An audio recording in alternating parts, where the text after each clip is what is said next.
자, 주택임대차보호법 시작하도록 하겠습니다. 그리고 주택임대차보호법에 이어서 마지막 팁에서는 채무자가 교도소에 있을 때와 채무자가 정신병원에 있을 때 두 가지 종류의 명도에 대해서 설명드리도록 하겠습니다. 요거는 제가 다른 업무하면서 이제 주택임대차보호법 하기 전에 여러분한테 상식 차원에서 알려드리도록 하겠습니다. 가족의 범위는 주임법하고 민법에서 조금 다르게 우리는 경매를 하니까 주임법에 대해서 좀 알아야겠죠. 자, 가족의 범위는 민법에 나와 있습니다. 민법 제779조 가족의 범위. 다음의 자는 가족으로 한다. 첫 번째 배우자, 그다음에 직계 혈족, 할아버지 할머니, 형제 자매, 그다음에 직계 혈족의 배우자. 직계 혈족의 배우자. 할아버지가 재혼을 해도 그 재혼은 할머니도 된다는 거예요. 그다음에 배우자의 직계 혈족, 장인 장모, 그다음에 형제 자매, 처제 처남, 가족의 범위에 들어갑니다. 근데 이거의 경우에는 생계를 같이 하는 경우에 가능하다 이렇게 되어 있습니다. 생계를 같이 해야 됩니다. 예를 들었고 처제나 처남은 생계를 같이 하고 있어야 돼요. 우리 집에 같이 살아야 돼. 그래야지 가족의 범위에 들어갑니다. 아닌 건 안 들어갑니다. 특이한 게 있죠. 자, 처제하고 처남은 가족이 되죠. 처제하고 처남은 피가 섞였어요? 안 섞였죠. 근데 조카는 안 됩니다. 피가 섞였는데도. 이게 이제 가족의 범위입니다. 주임법에서는 어떻게 하냐면 주임법에서는 우리가 대항력을 할 때 주택의 인도와 주민등록을 마친 때에 다음 날부터 제3자에 대한 효력이 생긴다. 이거 알고 계시죠? 우리. 근데 여기 보세요. 판례를 보세요. 임차인이 가족과 함께 거주하다가 본인만 주민등록을 일시 이전하였다더라도 배우자나 가족 등 가족이 계속 해당 주택에 거주하여 주민등록을 유지하고 있으면 대항력은 상실되지 않는다. 이게 무슨 말이냐면 내가 가족들하고 살고 있어요. 그런데 내가 주소를 잠깐 옮겨. 그래도 내가 계약을 했지만 가족이 있기 때문에 대항력이 상실이 안 돼요. 그런데 여기서는 잘 봐야 됩니다. 배우자나 자녀 등 가족이 그러면 이 가족에 우리가 속히 말하는 처제나 처남이 해당되느냐? 안 됩니다. 안 됩니다. 배우자하고 가족, 배우자, 자녀가 있는 경우는 됩니다. 근데 처제, 처남은 안 되니까 알고 계세요. 자, 주택임대차보호법의 지위 및 성격에 대해서 한번 알아볼게요. 주택임대차보호법은 굉장히 편파적인 법입니다. 그래서 임차인을 보호하는 법이고 임대인한테는 굉장히 불리한 법입니다. 특징을 보면 민법에 대한 특별법의 성격을 갖고 있습니다. 그래서 민법에 있지만 주임법이 더 우선한다는 겁니다. 또한 강행 규정의 성격을 가지고 있습니다. 그래서 임차인에게 불리한 약정은 임차인하고 우리가 임의대로 약정을 하잖아요. 계약서에 효력 없습니다. 예를 들어 가지고 우리가 그런 것도 있죠. 계약 기간을 1년으로 했어요. 그런데 2년으로 한 걸로 본다. 이런 식으로 되는 거예요. 그런데 임차인이 나 1년만 주장해. 그러면 1년으로 끝낼 수 있는 거예요. 2년까지 임차인이 주장하면 그렇게 돼요. 그다음에 법을 위반한 약정도 임차인에게 유리한 약정은 유효하다. 그러니까 이 법에 임대인에게 유리하게 된 거는 인정을 안 해줘요. 하지만 임차인에게 유리한 거 법하고 다르게 해도 그거는 유효하다. 그럼 여러분들 강행 규정하고 임의 규정 차이는 아시나요? 강행 규정은 말 그대로 그래요. 약정이 어떻게 돼 있더라도 그건 다 무효야. 법에 어긋나면. 근데 임의 규정은 뭐냐면 법에 어긋나더라도 상관없어. 약정이 더 중요해. 법보다 약정이 더 중요해요. 그래서 임의 규정과 강행 규정의 차이는 그렇게 된다. 이렇게 알아두시면 됩니다. 그 다음에 인적 범위 한번 볼게요. 주임법은 임차권의 양수인 또는 전차인까지도 가능합니다. 잠깐만요. 여기서부터 해야겠네요. 인적 범위는 자연인에 한합니다. 법인은 포함되지 않습니다. 그러니까 법인의 직원이 주민등록을 마쳤다 하더라도 법인이 임대를 했어요. 그리고 법인의 직원이 주민등록을 했어요. 그래도 이거를 법인의 주민등록으로는 볼 수가 없다고 봅니다. 그래서 우선 변제권을 주장하지 못합니다. 다만 2007년에 법이 개정됐습니다. 그래서 주택공사, 지방공사, LH, 그다음에 SH, 그다음에 중소기업에 해당하는 법인은 저소득층의 무주택자에게 무주택자의 주거 생활 안정을 목적으로 하기 때문에 규정의 적용이 대상이 됩니다. 그래서 다 되는 게 아니에요. 주택공사, 지방공사, 그다음에 중소기업 직원은 됩니다. 그다음에 인적 범위로 한번 볼게요. 다시 한번. 임차권의 양수인 또는 전차인. 내가 임차를 했어요. 그리고 전대차를 줄 수 있죠. 그러면 내가 그 전입신고한 날부터 대항력이 발생합니다. 임차인이 한 날부터. 그래서 전차인은 임차인 거를 그대로 승계를 받을 수 있어요. 마찬가지 대항력이 발생하는 날짜도 그러고 확정일 때도 마찬가지고, 다만 임대인의 동의가 있어야 됩니다. 무단으로 준 건 안 됩니다. 그래서 여러분들 그 경매 그 대항력 보실 때 이거 잘 보셔야 돼요. 누가 임차를 했고 그다음에 전차인이 들어왔죠. 전차인 전입 날짜를 보는 게 아니에요. 임차인 전입 날짜를 보는 거예요. 예를 한번 들어볼게요. A가 전입을 했어요. B가 전입을 했어요. 그러면 2010년 있죠. 이 날짜로 보는 거예요. 이 날짜로 보는 게 아니에요. 이 날짜로 보는 거예요. 전차인이 있으면.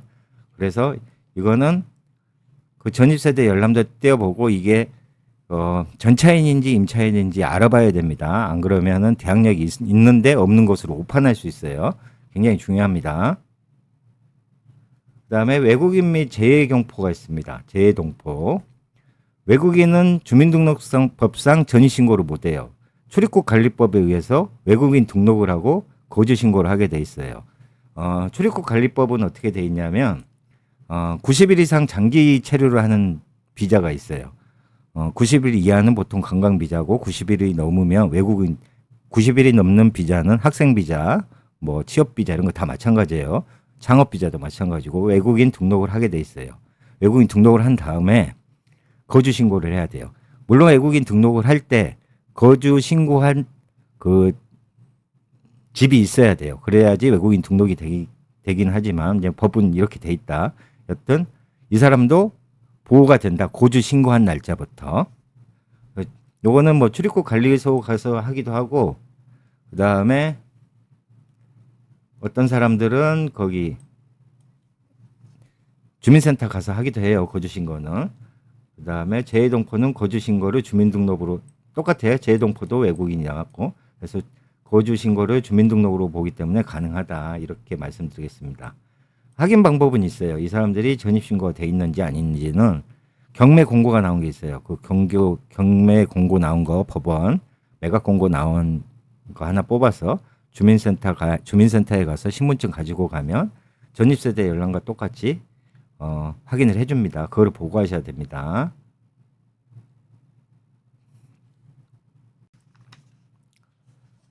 자, 그러면 주택임대차보호법상 주택의 범위를 한번 볼게요. 주된 용도가 주거용이어야 합니다. 근생 이런 거 안 됩니다. 상가 이런 거 안 됩니다. 그다음에 생활용 숙박시설 이런 거 안 됩니다. 그다음에 일정 면적 이상을 주거용으로 사용해야 됩니다. 요즘 건물은 그런 거 없는데 옛날 건물들 보면 같은 층에 1층에 상가하고 그다음에 뒤에 공간을 보면 여러분들이 생활할 수 있는 이렇게 공간들이 있어요. 조그만 방이 있든가. 근데 여기서 중요한 거는 그 주거용으로 사용하는 공간이 2분의 1이 넘어야 돼요. 요즘 건물은 그런 거 없습니다. 옛날 거는 있습니다. 그다음에 면적이 좀 못 미치더라도 예를 들어서 2분의 1보다 작아도 가족들이 거기서 살고 있어요. 앞에 10평짜리 상가를 이렇게 조그만 가게를 운영하면서 뒤에 6평밖에 안 되는데 가족들이 예를 들어 부부하고 애가 같이 살고 있고 뭐 원룸식으로 이런 건 또 가능합니다. 그다음에 공부상 면적이 아닌 실제 사용 여부를 합니다. 공부상에는 근생이 10평 돼 있고 그다음에 주거가 5평 돼 있더라도 실제 사용하는 게 주거가 10평이다 그러면 됩니다. 그다음에 여인수가 안 됩니다. 생활용 숙박시설, 모텔, 호텔 다 안 됩니다. 그다음에 임대 당시에는 비주거용이었어요. 그럴 수도 있죠. 이렇게 시골에 가면 이렇게 조그만 상가들이 있는데 그거를 주거용이 아닌데 마찬가지예요. 도심에도 사무실들이 있어요. 오피스가 대표적인 경우예요. 오피스는 비주거용이죠. 근데 이거를 개조해서 오피스텔식으로 해서 사용을 하고 있다. 이거 안 됩니다. 이거. 그다음에 오피스텔은 됩니다. 자, 마지막으로 제가 팁을 하나 알려드릴게요. 채무자가 교도소에 있을 때, 내가 낙찰을 받았는데 집주인이 교도소에 있는 거예요. 교도소에 있는지 없는지는 바로 확인이 안 되죠. 그러면 이제 우리가 그 명도를 할 때 인도명령을 신청하고 그 다음에 뭐 부동산 점유이적 금지 가처분도 신청을 하는데 송달이 막 안 되는 거야. 그러면 그 빈집인 경우가 많죠. 그때 한번 법원에 살짝 물어봐요. 혹시 교도소에 있냐? 근데 보통 교도소에 있는 경우는 법원에서 알아요. 그래서 인도명령을 신청하면 교도소로 보내요. 그래서 의외로 명도가 쉬워요. 왜 그러냐면 일단 교도소에 있기 때문에 법원에서 교도소로 문서를 보냅니다. 그러면 이거는 송달이 확실히 되죠. 그렇죠? 교도소로 가니까 송달 안 될 수가 없어요. 그러면 수감자가 그거를 보게 돼 있어요. 그러면 수감자가 자기 누나나 친척한테 전화를 합니다. 교도소 안에는 아무 정보가 없어요. 이런 게 왔는데 그러면 거기 가족이나 친척이 전화가 옵니다. 언제까지 집을 빼주겠다고. 그래서 오히려 교도소에 있을 때는 훨씬 명도가 쉽다. 더 어려운 거는 채무자가 정신병원에 있을 때예요. 정신병원에 있는데 정신병원에 있다는 거는 법원도 몰라요.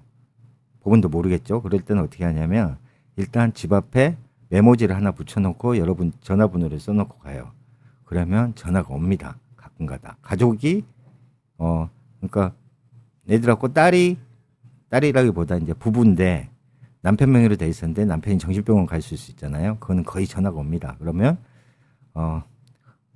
와이프 있죠? 와이프를 설득해 가지고 하면 됩니다. 그래서 피한정 후견인 설득하면 되니까 채무자가 정신병원에 있는 거는 또 그렇게 문제는 안 되는데 정신병원 간 사람이 혼자 살고 있었던 집은 무작정 기다릴 수밖에 없어요. 아니면 강제 집행을 해야 되는데 이 경우는 되게 어렵다. 그래서 여러분들